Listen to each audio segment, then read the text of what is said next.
आपल्या सीमेवर अहोरात्र पहारा देणाऱ्या जवानांविषयी कृतज्ञता व्यक्त करण्यासाठी भिवंडीतील चिमुकल्या विद्यार्थ्यांनी एक आदर्श पायंडा घालून दिला आहे।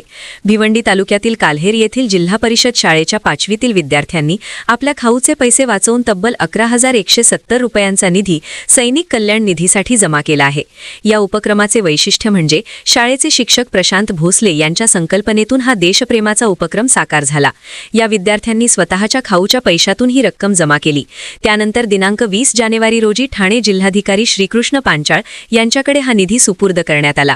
जिल्हाधिकारी डॉक्टर श्रीकृष्ण पांचाळ यांनी विद्यार्थ्यांच्या या नाविन्यपूर्ण आणि संवेदनशील उपक्रमाचे विशेष कौतुक केले असून हा उपक्रम इतर शाळांसाठी प्रेरणादायी ठरेल असे गौरवोद्गार काढले आहेत। तर देशासाठी बलिदान देणाऱ्या सैनिकांप्रती कृतज्ञता व्यक्त करणे हे प्रत्येक नागरिकाचे कर्तव्य आहे। शालेय वयातच मुलांमध्ये ही देशभक्तीची भावना रुजावी हा या मागचा मुख्य उद्देश आहे, अशी भावना ठाणे जिल्हा परिषद प्रशासनाने व्यक्त केली आहे।